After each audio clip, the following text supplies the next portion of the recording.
Bienvenidos a esta sesión en el marco de nuestro curso de bioseguridad para personal de laboratorios. Mi nombre es José Guadalupe Villagrana Velázquez, encargado de la Oficina de Seguridad Radiológica y responsable de la misma oficina. En este caso, bueno, la participación que tendré con ustedes tiene que ver con un tema que quizá no estén muy habituados a tratar. Está basada en el uso seguro de la radiación ionizante. ¿Cuál es el contenido de nuestra sesión? Pues vamos a hablar de la radiación, cuál es su origen y sus características. Hablaremos de los factores de la protección radiológica y un tema muy importante que, bueno, finalmente donde se hace uso y manejo de material radioactivo, pues hay generación de desechos radioactivos. Entonces tenemos que ver el modo seguro, cuál es el modo seguro y correcto de realizar esta gestión de desechos radioactivos. Entonces, bueno, radiación, origen y características. Necesitamos hablar de un concepto muy importante para iniciar que tiene que ver con la estabilidad nuclear. ¿Qué es la estabilidad nuclear? Pues finalmente cuando hemos hablado en nuestras clases de química, recordarán ustedes que hablábamos de elementos. Cuando hablamos de elementos estamos hablando de un átomo estable, de un núcleo atómico estable. ¿Qué nos da esa estabilidad? Pues precisamente como podemos ver, pues la diferencia entre neutrones que tenemos en el núcleo, es decir, si hay un exceso o una deficiencia de neutrones en el núcleo, pues eso me hará que mi átomo sea estable o sea inestable.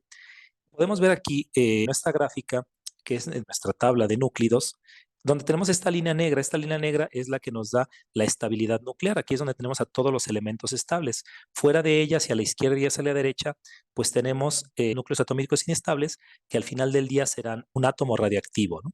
Que va a ser un átomo inestable y que, bueno, va a buscar esa estabilidad a través de la emisión, ya sea de partículas o de energía. Entonces, entramos al concepto de radiactividad. Ya entendido lo anterior, ¿qué es la radiactividad? Pues finalmente es una propiedad de los isótopos. Esos isótopos que son inestables, como ya vimos, pues pueden ser inestables por esta deficiencia o exceso de neutrones en su núcleo atómico. Recordemos que en el núcleo atómico hay neutrones y hay protones. Entonces, ¿qué es esa inestabilidad? Ya la hablamos hace un ratito, pues quiere decir que tiene un estado excitado, ¿no? Ya sea por exceso de masa o exceso de energía, es decir, hay un desequilibrio, ya sea másico o energético. Entonces, esto es una propiedad importante de todos los isótopos que son radioactivos. Entonces serán partículas cargadas o energía lo que estará liberando ese núcleo inestable, pues para llegar a la estabilidad.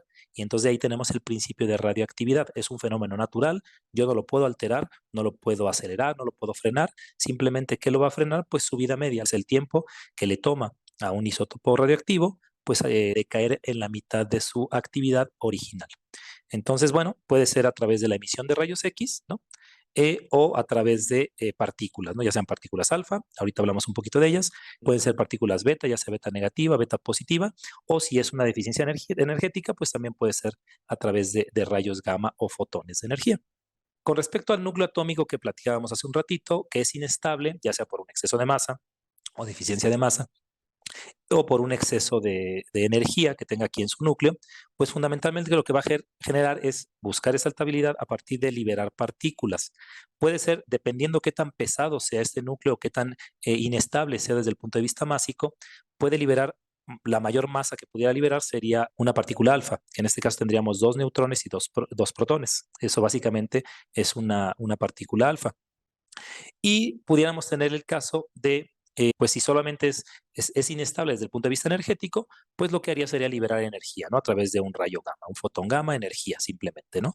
Aquí les pongo como referencia a la imagen de Röntgen, que fue el precursor de los rayos X de la placa radiográfica que tenemos aquí. Esta es la mano de su esposa. Aquí podemos ver el anillo que utilizaba ella de matrimonio. Y bueno, como antecedente, no solamente como un poco de historia, que tiene que ver con este uso y manejo de la radiación, ¿no? Tiene que ver con el origen y cómo se descubrieron los rayos X, ¿no? Hablemos un poco de la radiación natural. Es decir, ya hablamos un poco de sus características, pero ahora, ¿cuál es el origen de la radiación? Bueno, tenemos un origen desde el punto de vista natural, que bueno, pues simplemente por estar presentes aquí en este planeta, hay radiación presente, radiación de fondo natural que le llamamos o radiación natural. ¿De dónde provienen? Bueno, tenemos radiación cósmica, viene del espacio, tenemos energía que se está emitiendo y que nos llega aquí al planeta Tierra. Fuentes terrestres también, tenemos los minerales, básicamente tenemos uranio, tenemos potasio, tenemos varios isótopos radiactivos presentes en la corteza terrestre que desde la formación de la Tierra están ahí presentes y que están emitiendo radiación todos los días. Tenemos en los materiales de construcción también, obviamente al estos ser extraídos de minerales de la Tierra, pues tienen también presencia de isótopos radiactivos o de radioactividad, en este caso radiación natural. Y vemos acá también que en los alimentos, los hábitos alimenticios también son precursores, pues de que podamos absorber radiación natural. Como ejemplo, el plátano pues posee un isótopo radioactivo, que es el potasio 40, está emitiendo radiación. Entonces, cada que comemos un plátano, pues estamos incorporando material radioactivo a nuestro organismo. No se preocupen, son valores sumamente tolerables por el ser humano y con el que estamos acostumbrados a vivir desde hace muchos, muchos años. Tomen el valor aquí nada más en cuenta. La radiación natural puede llegar a ser de 125 a 135 milirem. No piensen ahorita mucho en la unidad, solamente quédense con el valor, ¿correcto? Ahora, tenemos otro tipo de radiación que no es la natural. Sí, evidentemente tenemos la radiación artificial. La radiación artificial es aquella radiación creada por el hombre para un fin específico. Pudiera ser para aplicaciones médicas, pudiera ser para aplicaciones industriales, de investigación. Hoy en día no se utilizan tanto estos televisores, pero bueno, lo pongo aquí como referencia. Las viejas televisiones de cinescopio, esas cajas grandes que a lo mejor los que son más jóvenes veían en el caso de sus abuelitas, en casa de abuelita, veían esas televisiones grandes, esas cajas grandes, estaban formadas por un tubo de rayos catódicos. Eso implicaba la emisión de electrones y esa desaceleración de electrones generaba rayos X. Entonces, pues eran fuente también de radiación artificial. Ya no se utilizan tanto estos relojes, anteriormente la pintura con la que se marcaban estas manecillas para que fueran fluorescentes o se iluminaran en la oscuridad, pues también tenían material radiactivo aquí presente. Y bueno, aunque un avión no es radiactivo, no se preocupen, pueden seguir volando las veces que deseen. El tema es que la radiación natural depende de la altitud. Mientras más alto estemos, mayor radiación vamos a recibir. Entonces, el vuelo en un avión, pues me genera una dosis de radiación adicional. Artificial, ¿por qué? Porque, bueno, yo no vivo en el cielo, no vivo a estas alturas, pero bueno, por una necesidad humana, pues tomo un avión para cortar distancias, realizar un vuelo. Entonces, eso me implica, pues, recibir una dosis de radiación que como pueden ver aquí en el valor, recuerden la radiación natural, hablábamos de 125 o un poquito más de milirems, aquí estamos hablando de 55 milirems. Entonces, la radiación artificial es mucho mayor, la dosis al menos que se recibe por estar en el planeta Tierra, que la radiación artificial. Bueno, como pueden ver, el ser humano está acostumbrado a trabajar con estos valores, a recibir estas dosis de radiación de manera diaria, sin ningún riesgo a la salud. Entonces, esto con respecto a los orígenes de la radiación, ¿no? Ahora, ¿cuáles son los efectos? Pensándolo desde el punto de vista de los efectos que pudiera generar esta radiación, ya hablamos que son partículas cargadas, ya hablamos que es radiación electromagnética, energía, pero ¿cómo interactúan? ¿Cómo interactúan con la materia viva? Particularmente lo que me interesa desde el punto de vista de protección radiológica. Tenemos dos alternativas. Si la energía que tiene esa partícula cargada o ese fotón de energía, esa radiación electromagnética, no es la suficiente para arrancar un electrón de un átomo, que sería el caso aquí de la ionización, entonces hablaremos de la excitación. Si la energía no es suficiente para arrancarlo, simplemente le cede parte de su energía a un electrón del átomo. Esa energía en exceso lo va a hacer moverse a un nivel de energía mayor, pero por estabilidad, como lo hablábamos hace un rato, ese átomo va a buscar las condiciones originales en las que estaba. Entonces el electrón tenderá a regresar a la órbita en donde se encontraba y eso generará la emisión de un fotón de radiación electromagnética a través de, puede ser rayos X característicos o rayos X de algún tipo. Entonces, aquí no le pasó nada a nuestro átomo original, simplemente tuvo una excitación. Es decir, pasó de un nivel energético menor a uno mayor por esa interacción con esa partícula cargada o ese fotón de energía y entonces se movió de un nivel energético, pero no cambió en nada. Regresó a su nivel y emitió un fotón, emitió energía. Entonces, aquí, como vemos, la materia no se modificó en lo absoluto. Entonces, aquí solo hablamos de una excitación. Este es el fenómeno, un fenómeno que suele suceder, por ejemplo, en los hornos de microondas. Por utilizar un horno de microondas no hay ningún riesgo, no hay radiación ionizante, simplemente se ponen a vibrar, se excitan las moléculas de agua. Entonces, al vibrar las moléculas de agua, lo que genera es que se caliente pues lo que hayamos ingresado al horno de microondas y que tenga agua. Por supuesto, si metemos agua que no tiene agua, pues este proceso no va a suceder. Pero no se modifica, en la excitación no se modifica la estructura atómica y sí en la ionización. Aquí la energía de la partícula o de mi fotón era suficiente como para poder arrancarme un electrón del átomo. Esa situación pues implica que yo sí estoy modificando aquí la estructura atómica. Pensémoslo un poquito más arriba desde el punto de vista estructural, pues si vamos más arriba tenemos a la célula. Entonces, si yo modifique un átomo, entonces estoy modificando la célula. Entonces, me preocupa la radiación ionizante desde el punto de vista de protección radiológica porque sí me va a modificar la estructura de la materia, un átomo o una célula. Entonces, de esta radiación ionizante es de la que nos vamos a proteger desde el punto de vista de tomar algunas medidas. Vamos a ver qué factores puedo yo utilizar para protegerme. En el caso de la excitación, bueno, no tengo mayor tema de protección, aunque sí estamos en el límite dependiendo la energía. Pudiera ser los rayos ultravioleta, que bueno, pudieran con el tiempo pues generar algún cáncer radioinducido. Pero bueno, me interesa más protegerme de la radiación ionizante porque esa sí es la que directamente veo que modifica la materia. Hay una modificación estructural y en el caso de la célula, pues pudiera llevar a muerte celular, que es lo que no queremos. Y entonces entramos a nuestro tema número 2. Ya visto lo anterior, los orígenes y las características de la radiación ionizante, pues vamos a hablar de los factores de protección radiológica. Es decir, ya sé que la radiación ionizante me produce un detrimento en la salud, porque es capaz de modificar la estructura al poder arrancar electrones del átomo. Entonces, ¿qué voy a hacer? ¿Puedo hacer algo? Por supuesto. Tengo que usar los factores de protección radiológica, que fundamentalmente son tres. Tenemos el primer factor, que es el factor tiempo. Quizás es uno de los factores quizá más directos, el factor tiempo, porque bueno, pues mientras yo max me exponga a, a un cierto campo de radiación, pues voy a estar absorbiendo mayor dosis. Aquí lo podemos ver en esta relación. Es decir, la dosis que yo reciba, pues va a ser directamente proporcional a la tasa de dosis, es decir, la razón o la relación de la dosis con respecto al tiempo, pues por el tiempo que yo me haya expuesto. Entonces, a mayor tiempo, pues mayor dosis. Si yo disminuyo el tiempo, disminuiré la dosis, ¿no? Ahora, ¿cómo lo traducimos ya a palabras más sencillas? Bueno, ¿cuál será la medida de protección radiológica utilizando el factor tiempo? Pues básicamente va a consistir en reducir al mínimo posible el tiempo de permanencia en un campo de radiación. Entonces, si están trabajando con material radioactivo en su investigación, si están utilizando un campo de radiación, pues evidentemente habrá que tratar de optimizar los procedimientos a manera de que se expongan el menor tiempo posible. ¿Cuál es nuestro segundo factor de protección radiológica? El factor distancia. Aquí tenemos que, bueno, pues mientras yo más me aleje de la fuente de radiación, menor será la dosis que yo acumule o que yo reciba. Es decir, aquí tenemos una regla muy importante que es el inverso del cuadrado de la distancia. Es decir, si yo me alejo al doble de la distancia, pues voy a reducir mi factor de dosis en 4 porque será 1 entre 2 al cuadrado. Si me alejo 3 veces la distancia original, voy a reducir ¿en cuánto? Va a ser 1 entre 3 al cuadrado, va a ser 1 entre 9. Es decir, solamente tendría el 11%, es decir, 0.11, si ustedes hacen la operación, de la dosis original. Entonces, si me alejo 3 distancias o 3 veces la distancia de la distancia original, solamente tendría el 11% de la dosis inicial.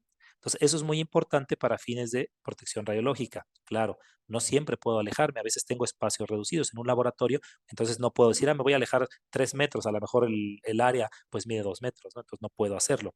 Tenemos otros factores que vamos a ir considerando y al final del día siempre es una mezcla de ellos. Si no puedo utilizar alguno, utilizo otro. Claro, tendré que trabajar con la fuente y a veces manipularla de manera muy cercana, pero entonces cuando tenga esa situación que yo no me pueda alejar, pues tendré un tercer factor. Vamos a hablar entonces ahora de lo que es el factor blindaje. Ujú. ¿Qué es el blindaje? Bueno, pues es interponer finalmente algo, una barrera entre lo que quiero eliminar y lo que quiero proteger.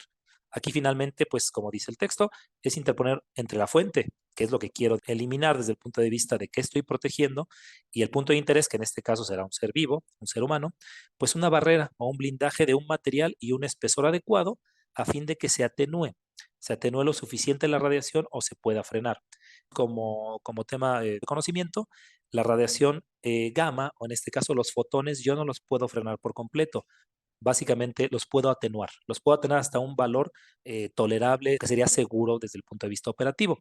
¿Qué pasa con las partículas cargadas? Las partículas cargadas sí las puedo frenar por completo. Siempre que esté trabajando con rayos gamma, tengo que estar consciente de que esa radiación solo la puedo atenuar.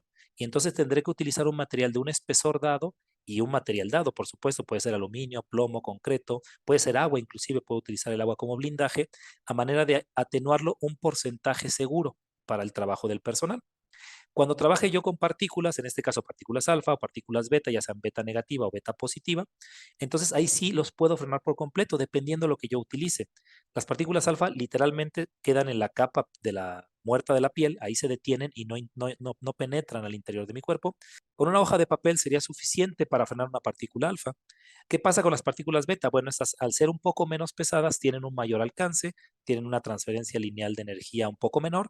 Esto implica que yo tengo que utilizar materiales más densos. Por ejemplo, para frenar una partícula beta, aquí podría utilizar aluminio o podría utilizar plomo. Digamos, a manera de resumen de los factores de protección radiológica, si yo tengo la posibilidad de utilizar el factor distancia, lo voy a utilizar. Si tengo la posibilidad de utilizar el factor tiempo, también lo voy a hacer. Pero ¿qué pasa si yo necesito trabajar 1 minuto, 2 minutos, 5 minutos con una fuente? Porque eso es la operatividad de mi procedimiento y tengo que tener la fuente en la mano todo el tiempo. No puedo utilizar ni la distancia ni el tiempo. Entonces, ¿qué tengo que utilizar? Tengo que utilizar el blindaje.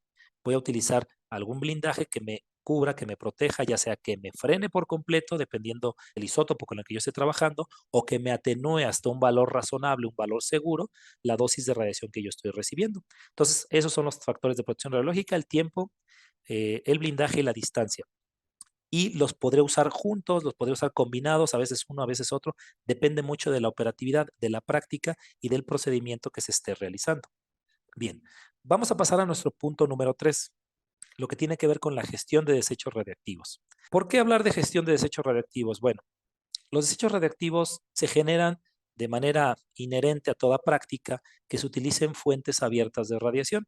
En el Servicio de Medicina Nuclear e Imagen Molecular de aquí de este instituto, no propiamente en investigación, hace tiempo se cerró la licencia, pero bueno, si alguien quisiera hacer una práctica de investigación, muy probablemente tendrá que manejar fuentes abiertas, es decir, una solución que yo tengo que manejarla y ese manejo me va a implicar que exista la posibilidad de un derrame, de que esa solución entre en contacto con el medio ambiente.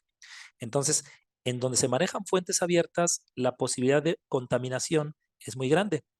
Y yo tengo que realizar esa descontaminación desde el punto de vista de protección radiológica. La propia práctica a veces me implica la generación de desechos radioactivos. Entonces, ¿cuál es la definición de desecho radioactivo? Esta parte es muy importante. Son materiales para los cuales no se prevé ningún uso futuro. Eso es importante. No se prevé ningún uso futuro y que, bueno, que tiene una sustancia radioactiva o está contaminado de niveles tales que no me permitirían descargarlos al ambiente. Aquí nos generaría la duda, bueno, ¿qué significa eso que no puedo descargarlos al ambiente? Bueno, tiene que ver con base en la normativa nacional mexicana en materia nuclear, que me dice hasta qué valores de actividad yo sí pudiera liberarlos al ambiente de manera libre. Entonces hay que revisar esa norma, ahorita platicamos un poco de ello. Pero es muy importante el que consideren esto, no se prevé ningún uso futuro. ¿Qué pasa si yo estoy trabajando en el laboratorio con una fuente abierta de radiación y me ensucio la bata, me cae en la bata, me cae en los zapatos, me cae en mi pantalón? ¿Eso lo podríamos considerar un desecho radiactivo o no? Piénsenlo un momento. Recuerden que no se prevé ningún uso futuro. Yo creo que todos quieren usar su bata en el futuro, quieren usar su pantalón y quieren utilizar sus zapatos. Entonces, eso implicaría que ese no es un desecho radiactivo, ese será un objeto contaminado. Entonces, eso es muy importante. El desecho es para aquello que ya no voy a utilizar. Pensemos que se me derramó el material. Entonces, tengo que usar una sanita, tengo que usar una torunda para limpiar. Entonces, ya no tengo ningún uso para ese material. Ese sí va a ser un desecho radiactivo. Por eso es muy importante ver la definición y que entendamos qué es un desecho radiactivo y qué es un objeto contaminado. Entonces, ya entendido eso, vamos a platicar un poco de la normativa. La normativa nacional en materia nuclear que habla de la gestión de desechos radiactivos fundamentalmente está establecido en el Reglamento General de Seguridad Radiológica y en dos normas oficiales mexicanas del ramo nuclear, la norma 04 y la norma 020. Estas las pueden encontrar en internet sin ningún problema, y también el Reglamento General de Seguridad Radiológica. ¿Qué nos maneja el Reglamento General de Seguridad Radiológica? Básicamente nos dice las condiciones generales para que yo pueda hacer la gestión de desechos radioactivos y cómo hacer su manejo. Por ejemplo, en el caso de mezclas, el Reglamento General de Seguridad Radiológica me establece que no se permite mezclar desechos radioactivos con otros materiales. Pensemos que tuviera yo una solución y tuviera unas sanitas contaminadas, ¿no? Algo sólido con algo líquido. Entonces yo no lo puedo mezclar. Eso me establece el reglamento, que no se permite hacer esa mezcla de desechos radioactivos con otros materiales a menos de que formara parte de un procedimiento, ¿no? Es decir, mejor una sanita limpia con una solución, pues digo, bueno, lo voy a mezclar, ¿no? Ahí lo voy a juntar todo. No, no es correcto hacerlo de esa manera, a menos que formara parte de un procedimiento o acondicionamiento de ese desecho radiactivo y que evidentemente tiene que estar aprobado por la Comisión Nacional de Seguridad Nuclear y Salvaguardias. ¿Quién es la Comisión Nacional de Seguridad Nuclear y Salvaguardias? Bueno, pues es nuestra entidad reguladora en materia nuclear. Es la que vigila todo el tema del licenciamiento, de uso y manejo de material radiactivo, fuentes generadoras de rayos X de alta energía, como pudiera ser un acelerador lineal. Entonces, esta entidad es la que nos regula toda esta parte de la gestión de desechos radiactivos. Entonces, si ellos aprueban un procedimiento en donde yo mezcle desechos radiactivos con otros materiales, pensemos en acerrín, pensemos en concreto, pues estará adecuado, pero mientras eso no suceda, yo no puedo mezclarlos. Ahora, la Comisión Nacional de Seguridad Nuclear y Salvaguardias nos permite hacer vertimiento de desechos radiactivos líquidos al drenaje, sí, sí nos lo permite, siempre y cuando cumplamos estas dos situaciones. Primero, que los líquidos sean completamente solubles o dispersables en agua y que la actividad total que yo descargue al drenaje como tal no sea mayor a 37 gigabecquerels al año o un curí. No se preocupen mucho aquí ahorita en las unidades, básicamente quédense con que sí me lo permite hacer, pero hasta cierto valor, que no supere estos valores. Un curí o 37 gigabecquerels en un año. Entonces hay que revisar esto. Para esto la comisión también nos lo autoriza, pero tenemos que desarrollar un procedimiento. Lo ideal y lo más adecuado es no hacer el vertimiento de material radioactivo, simplemente pues resguardar el desecho radiactivo líquido para su decaimiento y ya después pues se puede hacer el vertimiento de manera segura y sin ningún problema al drenaje. Eso nos lo establecen las normas oficiales mexicanas. En el caso de la norma oficial mexicana 004, esta nos establece la clasificación de los desechos radiactivos. La pueden revisar con calma. Básicamente me establece cómo los voy a clasificar. Y la norma oficial mexicana 028 en materia nuclear me establece cómo voy a hacer la clasificación y la segregación de esos desechos radiactivos, fundamentalmente en donde se manejan fuentes abiertas, ¿no? Como les comentaba, en una investigación, a lo mejor con carbono 14, con tritio, pues probablemente yo maneje fuentes abiertas y ahí tendría yo la necesidad, pues, de observar lo establecido por esta norma oficial mexicana. Ya hablamos de gestión de desechos reactivos desde el punto de vista de la definición y normativamente qué se nos permite y qué no. Vamos a ver la situación operativa, cómo se hace en la práctica. Entonces, desde el punto de vista operativo, la gestión de los desechos radiactivos básicamente son todas aquellas actividades que yo realice en mi instalación, en mi laboratorio, técnicas y administrativas. No solamente es la parte técnica, también hay una parte administrativa. ¿Y todo esto es necesario para qué? Pues para la manipulación, tratamiento, acondicionamiento, transporte y almacenamiento de esos desechos radioactivos, ¿no? Aquí algo muy importante que nos maneja la protección radiológica es que hay que considerar los factores económicos y de seguridad. En algunos casos nos dice factores económicos y sociales. ¿Por qué? Porque no será lo mismo lo que probablemente se puede invertir en el tema de gestión de desechos radiactivos aquí en México que lo que puedan invertir en Alemania. Con el debido respeto a lo que se pueda invertir en Haití o en Guatemala, ¿no? Probablemente allá no se tengan las condiciones o los recursos suficientes o los necesarios, que siempre son escasos, pues para hacer una gestión, pues quizá como se quisiera. Entonces, por eso hay que considerar estos factores económicos y de seguridad para hacer la mejor gestión de desechos radiactivos que se pueda desde el punto de vista económico. Es decir, que esto no sea incosteable, ¿no? Entonces, básicamente esta es la situación operativa. Son actividades técnicas y administrativas, no solo la parte técnica. Vamos a verlo desde el punto de vista ya como un diagramita de bloques. La parte administrativa tiene que ver con registros que yo debo llevar y que en un momento los mencionamos para una correcta gestión de desechos radiactivos. Vamos a ver la situación operativa desde el punto de vista de un diagrama a bloques. La primera situación que yo debo buscar es la minimización, es decir, generar la menor cantidad de desechos radiactivos que yo pueda a efectos de que, bueno, tenga un procedimiento seguro y que en mi procedimiento de laboratorio de investigación o médico esté acorde a lo planeado. Entonces, pues no voy a generar más desechos radiactivos de los necesarios. Posteriormente a eso, tengo que hacer un pretratamiento. El pretratamiento puede ser la compactación, puede ser embolsarlos, puede ser resguardarlos de alguna manera. Posteriormente los voy a caracterizar. ¿De qué manera? Bueno, por tipo de material, si es sólido, si es líquido. Voy a revisar qué tipo de isótopo es, si tienen vidas medias similares, si es emisor alfa, si es emisor beta, si es un emisor gamma. Tendré que hacer una caracterización de ellos para poder hacer una correcta gestión. Posteriormente haré un tratamiento. Probablemente en este tratamiento, pues ya a lo mejor puedan repetirse algunos de acá, a lo mejor compacto, a lo mejor lo meto en una bolsa, lo meto en un tambo, probablemente. Habría que buscar la mejor alternativa, ¿no? Posteriormente lo voy a condicionar, voy a hacer un acondicionamiento. Recuerden que este acondicionamiento tendrá que ver con si coloco concreto en un tambo, en un bidón, si coloco acerrín para darle más estabilidad a una una solución líquida. Tendremos que revisar esta parte del acondicionamiento, es decir, ya es casi la parte final, porque posteriormente voy a hacer un almacenamiento temporal, es decir, acondiciono para almacenar. Aquí solamente estoy haciendo el tratamiento. El tratamiento, una bolsa, bueno, pues a lo mejor no es el mejor método de almacenar. Entonces, por eso tengo que hacer un acondicionamiento. Es decir, voy a acondicionar mi desecho radiactivo para que tenga las mejores condiciones y yo pueda almacenarlo de manera segura.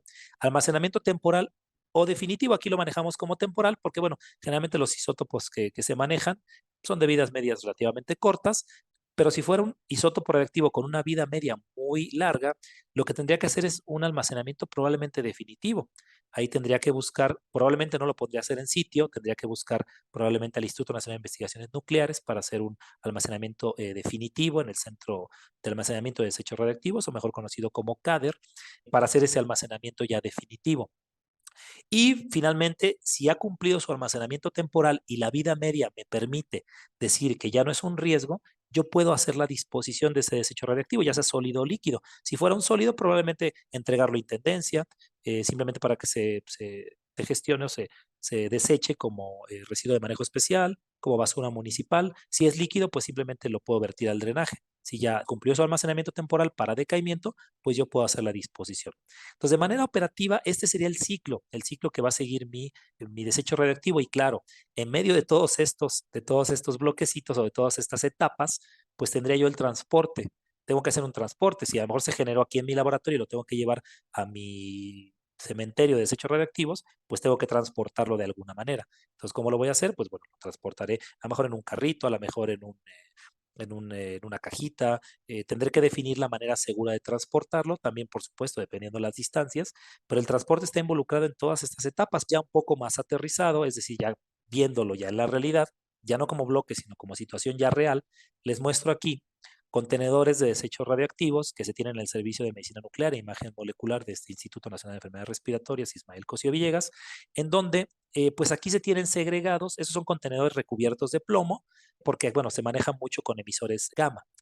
Hablamos hace un ratito de que la radiación electromagnética, los fotones o la radiación gamma, yo no la puedo frenar por completo, solo la puedo atenuar. Entonces la atenuamos con contenedores de plomo. Entonces aquí, como pueden ver, tienen una inscripción donde yo aquí finalmente estoy segregando por vidas medias similares. Por ejemplo, aquí tengo itrio 90, galio 67, indio 111, talio 201 y samerio 153, que son isótopos radiactivos que tienen vidas medias similares. Por este lado tengo yodo 123 y tecnesio 99 metestable. Estos rondan los 3-4 días de vida media, estos rondan las horas, ¿no? Entre menos de 12 horas. Entonces, tengo que hacer esta segregación para que operativamente yo no genere más desechos radiactivos de los que necesito generar. ¿Qué pasa si yo mezclo un desecho radiactivo con otro desecho radiactivo donde tienen vidas medias diferentes? Pensemos en el litro 90 que tiene días, 3-4 días y horas. Entonces quiere decir que los voy a tener que estar resguardando durante más tiempo del necesario. Si genero 5 kilos de tecnesio 99 metastable, de desechos radioactivos de tecnesio 99 metastable, y de este genero 100 gramos, y si yo ya los mezclé, pues qué necesidad de tener 5 kilos resguardados durante 5 días, durante 10 días, durante 40 días. Generalmente se resguardan durante 10 vidas medias. Cuando los pude haber tirado en 2 días y medio, ahora los tengo que tirar en más de un mes. Entonces es muy importante segregarlos de esta manera.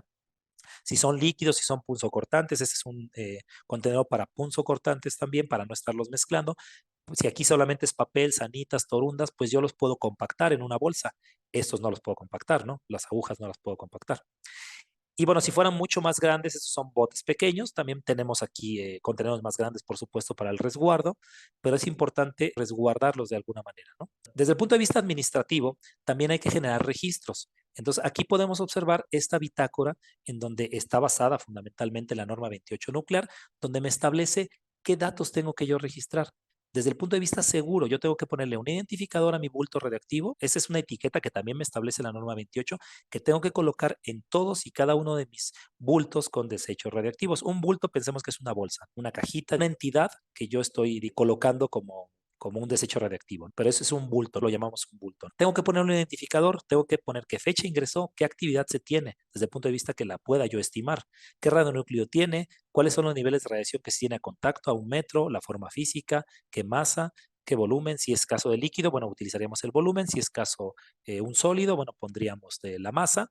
¿Y cuándo lo voy a liberar? Como les comentaba, pues operativamente se realiza la liberación aproximadamente transcurridas 10 vidas medias del isótopo de que se trate. Claro, hay que verificar posteriormente esas 10 vidas medias si la actividad pues ya está en valores que la normativa nos establece.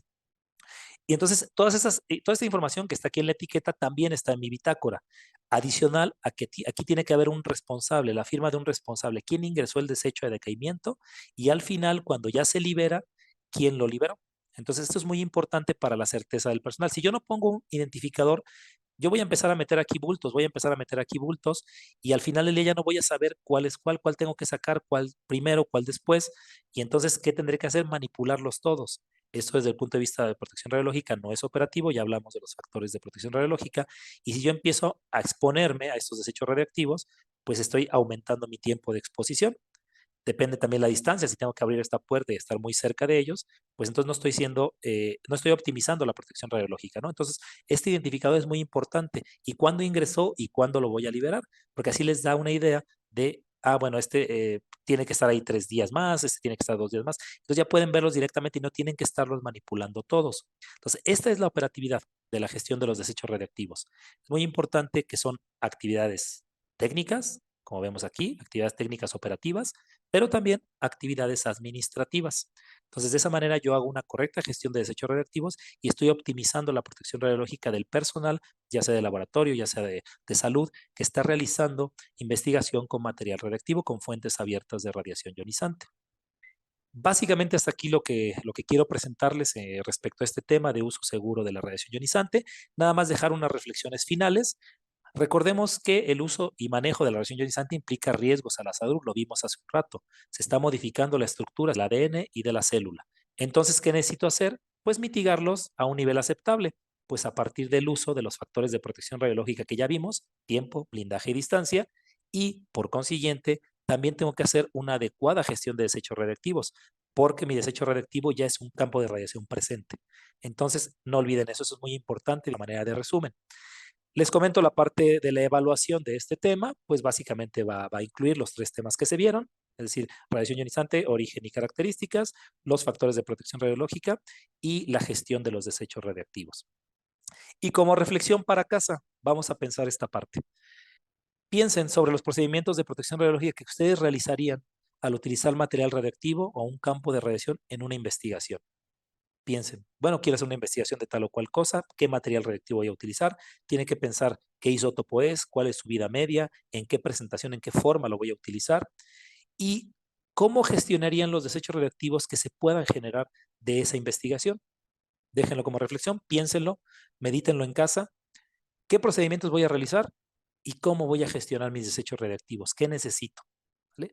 Eso sí se los pediría para reflexión. Me parece que sería interesante que de lo que se revisó aquí en la presentación, ustedes puedan sacar sus propias conclusiones. Al final del día eso es lo importante, que ustedes puedan concluir algo que les sea útil respecto a esta presentación.